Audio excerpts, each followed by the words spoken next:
going to show you today is how to take your smart home and these individual devices that seem disjointed and really build one cohesive system that actually adds some value to your home and your everyday life. If you checked out my last video, we talked about the Philips Hue Smart Light setup and how it doesn't really hit the mark for me. It's not everything it's cut out to be. Now, that's by default. That's out of the package. When you first set it up, it could be better. So I set out over the last couple weeks to make it better, to actually see what it takes to take a smart home setup from being okay to something that's actually useful and enriches your everyday life. So we should probably start with this pile of stuff next to me. Now, what I did is I set out on a bunch of research. I have smart bulbs in every room in my house that I'm able to. Some of my fixtures, in fact, this room is a good example. Let me show you this. Let me turn on the light. This room has this style fixture up in the ceiling, and a lot of the rooms in the house have those. The problem with these is they don't use a standard bulb. And so I'm not able to set up Philips Hue bulbs in those. I have to use switches instead. If I want smart home controls, what I have to do, since I can't put smart bulbs in the actual fixtures and outlets, is to use Wi-Fi or Zigbee Z-Wave switches. Now, there are some pros and cons to each one. If you have Zigbee Z-Wave switches, then what you're going to end up having is an additional hub that you have to connect somewhere, which, as I talked about in my Philips Hue review, I really don't think having an extra hub is that big a deal. But in my case, I wanted to go with Wi-Fi just because these were less expensive and they seem fairly easy to get set up.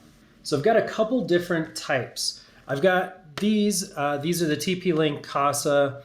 They're dimmer Wi-Fi switches. So you have the outlet itself and then you have an on-off here. We'll pull one of those open and take a look at it. I've got some without the dimmer, because there's some rooms where it's kind of unnecessary, and these run a little bit less expensive than the ones with the dimmer. So I kind of chose where I want to use dimmers versus not use dimmers strategically to kind of cut back on costs. And then I have a third type here, and that is the three-way switches. So my hallways, upstairs, downstairs, actually there's two upstairs and one on the main level, use three-way switches, and so you have to have a three-way smart switch that's able to connect the signal between the two. If somebody turns on the switch over here, it's got to relay that to the secondary switch. So it kind of pairs them together in that way. And then finally, I have these are dumb switches, but they have motion sensors in them. I use these for things like my pantry, closets, and bathrooms, and I'll show you how these kind of integrate in and create kind of that home automation, but not necessarily something you have to control through a smart app. And then kind of to tie all of that together, we've got, I chose to stick with Amazon and go with the Alexa Echo Dot. And then I tried out a couple of the new, I've actually got 3 of them, but the Echo Flex. And I'll tell you why I chose these and which rooms I put them in and why that is. So with that, let's get started. Now, the first place I got started with all of this was the bedroom. We have all of these lights in the ceiling, these can lights, and they each have colored Philips Hue bulbs in them. And you'll see this switch now on the wall controls the Philips Hue lights. So now they're on. If you press them again, it actually cycles through different color scenes. As you can see, the bulbs changing color. So it's actually pretty handy. Now, it wasn't always like this. So let me go ahead and pop this cover off and I'll show you what I mean. So if you pop this cover off, you can see the switch behind this. Now the thing about Philips Hue, and I talked about this in my last review, is that the light switches always have to be on in order for you to control the bulbs via voice apps or the Hue app, for example.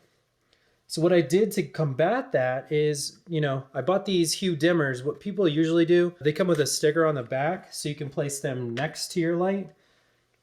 But that kind of defeats the purpose to me because somebody could still come in and just turn the switch off and then they're useless again. So what I did is I 3D printed this adapter plate. This adapter plate sits over the existing light switch. The screws go in the default location that they would normally go in. that your wall plate would normally go in. It extends it out so that it gives clearance to the switch. You turn your switch on, and then you just pop this over it. Now, I mean, if the internet was ever down or something died in your network, you could still easily just pop this cover off, and then you still have control over the lights. But the added benefit is you pop this on here, and obviously I need to do a little touch-up painting here, and now you have control over your scenes, your lights, dimming, and everything else. So you truly have smart lights. Now at the same time, we installed an Echo Flex. These are the latest Amazon Echoes that Amazon has put out. And you can see they're very small. They have a USB port on the bottom here, and they have a tiny speaker built in. So you're not gonna get, fantastic audio quality out of them, but I'll tell you why I went with these. When you pair these in the app, you can actually select a preferred speaker for them to go through. I happen to have the older Sonos speakers that didn't have Alexa built in. And so this speaker, when I tell it to play music, it knows which room I'm in, and it knows to play music through the Sonos speaker that's paired with it. So I can say something like, Alexa, play J. Cole. Playing songs by J. Cole from Spotify on Sonos.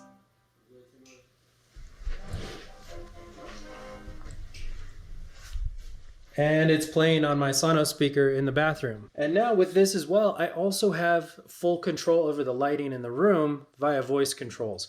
And I think that's one of the big things that was missing before is without the ability to control this via voice, pulling out an app really is no more convenient. It actually takes more time than just getting up, walking over, and turning lights on and off for the most part. But now I can say things like, Alexa, turn the lights out.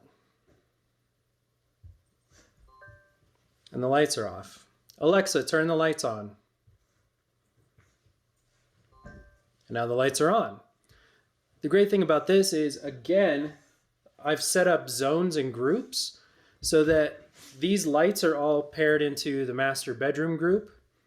And then the Amazon Flex is in the master bedroom group, and the lights are in the master bedroom group as well. So is the Sonos speaker, so that my Amazon Flex, depending on which room I'm in and which room I'm talking in and issuing commands, when I just say turn on the lights or turn off the lights, Alexa knows what to do based on that room's group, so that it just turns on the lights in that room. I don't have to specifically say turn on the master bedroom lights every single time I do it, which would be kind of annoying.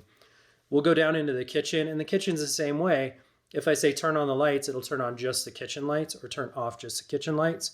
And if I play music there, it plays through the Sonos in the kitchen rather than up in the master bedroom. So again, we're kind of slowly getting to a point where that smart home vision is kind of becoming a reality. And now let's check out a good example of where we would use those motion detecting lights. So we'll walk by here and see if you see it. There it goes. The master bedroom closet. I think this is a great place to use it, simply because most of the time we just run into the closet, grab some clothes, a couple shoes, whatever, and then we run back out. And so hitting the light switch over and over is kind of a pain in the neck, but having this on a motion sensor, so when you walk in, it just turns on, kind of makes a lot of sense. You could still use, these are great switches because you can still use the on-off if you needed to, so I can still turn the light off manually, but you can set how long they stay on. I only need that light to stay on for 1 minute. I'm doing the same thing in the bathrooms. So where you have the bathroom fan, I'm actually gonna set those up on motion detectors, so when you walk into the bathroom, it turns on, and then it automatically turns on the fans and turns them off after 15 minutes. I oftentimes have the kids leave the fans on in the bathrooms, and that can get kind of annoying because I have to chase people around the house, turning things on and off. Not ideal. It's not very smart home-like. All right, so how do you go about installing one of these dimmer switches in a room that has dumb lights? Well, we have a Wi-Fi switch here. We're going to test it out. First, we need to say hi to Zach, if we can find him. Yeah, there he is in the back. Hi, Zach. My son's crested gecko. So here we've got our standard light switch. And we're going to replace that with the TP-Link dimmer Wi-Fi switch in its place. Now, this is the test. Let's see if this turns on and off. So we'll go ahead and turn this on all the way. Alexa, turn the lights off in Roman's room. There it goes. Alexa, turn the lights on in Roman's room. And then the light's on. So in just a few minutes, we've taken this standard kind of dumb room that had this dumb bulb. We've added a smart switch, and now it has voice control throughout the house. It also has a Wi-Fi dimmer built in. So in the future, we can possibly add an Alexa Flex to my son's room. He can turn on and off his light. We can also now dim the lights, whereas we couldn't before. And when we set up routines with Alexa, we can do things like set up Alexa Good Night, which will turn off all the lights in the entire house. Additional to that, there's something called Alexa Guard, where Alexa will actually cycle lights randomly throughout your house. And now we can add this as one of the light rooms that it cycles on and off. So if you're on vacation or something, the lights can kind of turn on and off around your house at random intervals so that it seems like you're home even when you're not. Pretty handy. We're getting to that point where I think this is kind of becoming more useful.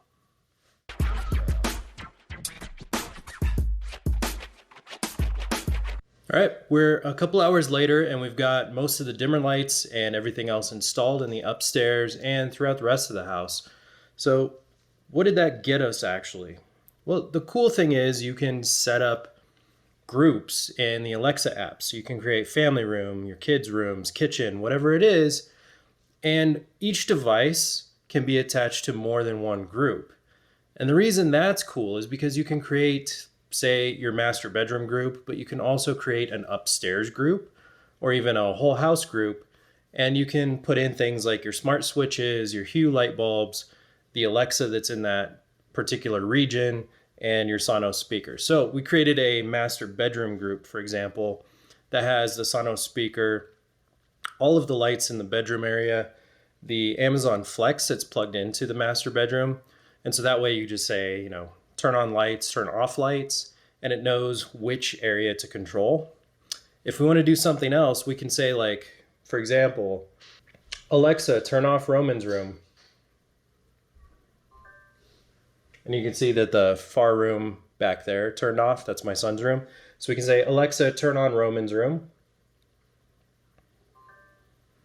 And instead we can say, Alexa, turn off the upstairs lights.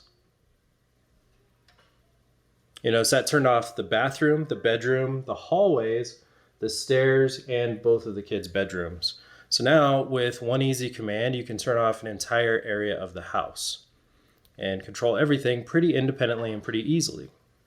So now obviously this is just a start. I think it's a decent kind of budgeted way to get into an actual useful smart home. So we have the voice controls, we have the light bulbs, we have the light switches. It's all kind of working cohesively as one unit. And we didn't really break the bank doing it. Now, of course, your mileage may vary. If you needed to hire an electrician to come in and wire up these outlets or these switches, that would cost quite a bit more. So, you know, keep your budget in mind when you're going into this, but it's a good place to start. You don't have to do the entire house. You might just start with one bedroom, get a starter kit or something. And then this is a good foundation for you to expand into other areas of the house, add more things like smart locks, Ring doorbells, garage cameras, outdoor cameras, Nest cams, Ring cams, that sort of thing.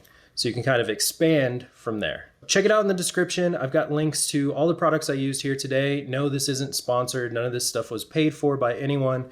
It's just my opinions and based on my own research. So hit me up with any questions you have. If you want to get started with smart home stuff and you're just confused on where to start, I think this is a good place to go. I'm going to have a detailed video about how to actually wire all of these different switches. I didn't want to put it in this because the video would be too long. So with that said, thank you guys so much. Please smash that subscribe button and we'll have some more videos coming up soon. Thanks.